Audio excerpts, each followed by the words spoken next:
Aisyah pernah bertanya, apakah ada hari yang lebih berat daripada Uhud, wahai Rasulullah? Dan Rasulullah pun menjawab, ya, hari di Taif.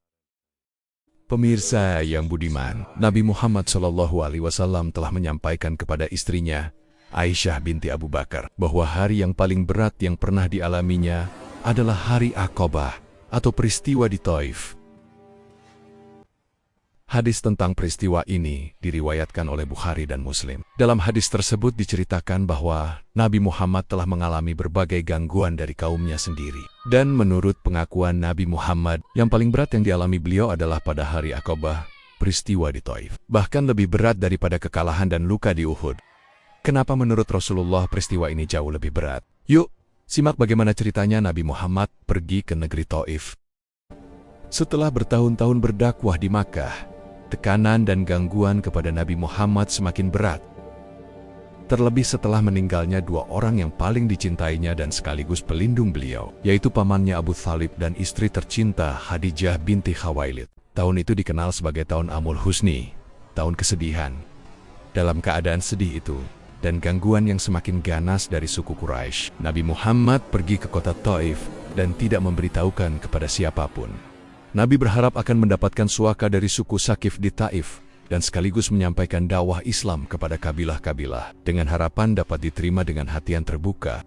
Setibanya di kota Taif, Nabi Muhammad mendatangi para pemuka kabilah-kabilah setempat dan mengajak kepada tauhid Islam bahwa tidak ada Tuhan yang berhak disembah kecuali Allah semata. Namun ajakan bertauhid Islam itu tidak disambut. Mereka bukan hanya menolak, malah mengejek dan merendahkan Nabi Muhammad. Kata-kata kasar mereka lontarkan kepada Nabi, seolah-olah kalimat tauhid itu tidak bernilai apa-apa di mata mereka. Penolakan itu berubah menjadi sesuatu yang lebih menyakitkan. Para pemuka kabilah justru menghasut anak-anak dan orang pandir untuk melempar batu ke Nabi Muhammad.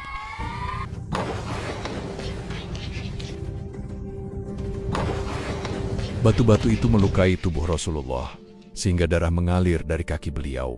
Darah itu menetes di tanah Taif. Dalam keadaan terluka, Rasulullah terus berjalan dan akhirnya berhenti di sebuah kebun anggur milik keluarga Rabi'ah. Beliau duduk dan bersandar di pohon itu, dalam keadaan lelah dan kesedihan yang mendalam. Sungguh terasa berat peristiwa ini, karena di saat dakwah ditolak sepenuhnya justru di saat hati paling berharap.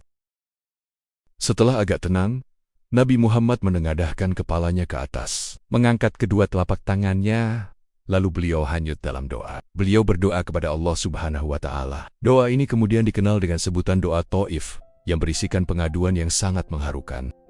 Beginilah bunyi doa Taif itu.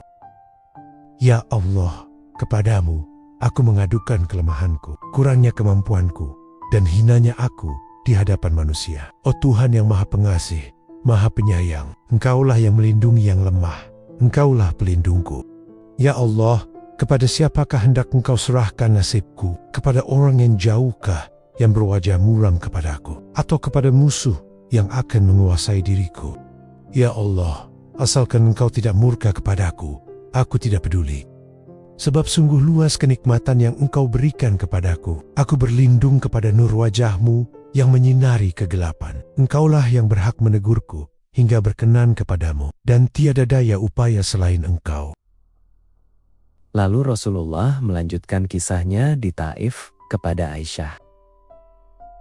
Aku telah mengalami berbagai gangguan dari kaummu, dan yang paling berat yang aku alami adalah pada hari Aqabah, peristiwa di Taif, ketika aku menawarkan diriku kepada Ibnu Abdi Yalil bin Abdi Kulal, namun dia tidak menerima apa yang aku sampaikan.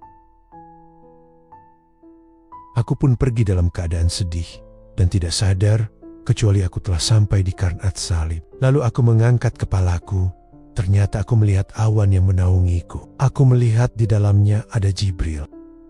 Jibril memanggilku dan berkata, sesungguhnya Allah telah mendengar ucapan kaummu kepadamu dan bagaimana mereka menolakmu. Allah mengutus malaikat penjaga gunung kepadamu agar engkau memerintahkannya sesuai kehendakmu terhadap mereka. Maka malaikat penjaga gunung memanggilku dan memberi salam, lalu berkata, wahai Muhammad, jika engkau mau, aku akan timpakan kepada mereka dua gunung ini.